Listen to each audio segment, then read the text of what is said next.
Hi guys, so I've seen that many people have issues with ReActor lately, so I thought might as well share a solution that worked for me.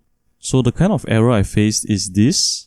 Let's say we do a fresh install, everything kinda looks okay, and then here comes the error message. Import failed error. Take note that I have already installed Inside Face, and if your issue is something to do with missing Inside Face, I think my other video might help you. So after doing some research, I tried these solutions that were found on the issues page on the ReActor repository. Everything from downgrading Pydantic, NumPy implementations, and APU core. Nothing works for me, which means I gotta take things into my own hands. Now if you look at the setup logs, we see something like this. DLL failed to load while importing a file that looks like an export file from C++ to Python. So what this error message tells us is that the error has something to do with the onnx package. So what I did was I head to onnx pip release history and see what were the recent updates that caused this issue. This is because when I was using it in March, everything was okay, which means we can narrow down the problem to be either one of these updates between March to currently November. So we can see that the version 1.17 is released on 3rd October and 1.16.2 is released on 1st August. So first of all, let's see what is my current onnx version. We can do it like this. In the ComfyUI folder, type cmd at the address bar.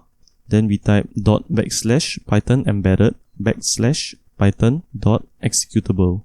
Then followed by -m pip show onnx. Now that I know my onnx version is 1.17, let's downgrade it to 1.16.2. In the same terminal, we change the pip command from pip show onnx to pip install onnx equivalent to 1.16.2.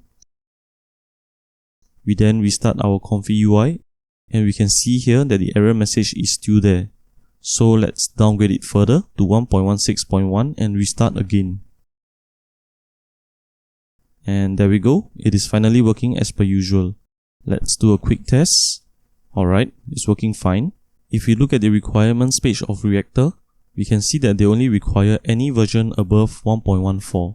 This means that every fresh install of ReActor after 1st August would face this same issue. So what we learn here is that if something that used to work stopped working for your workflow, first thing to check is the issues page of the repository.